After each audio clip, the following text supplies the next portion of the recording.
para sa mahal kong followers at para sa mga mahal kong andito lahat palagi pag nagle-live ako.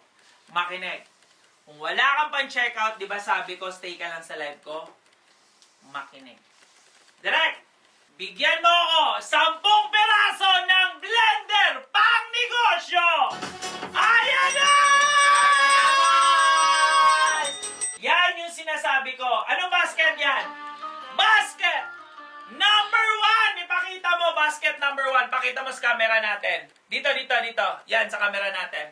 Basket number 1, 10 peraso yan. Piso lang. Pero,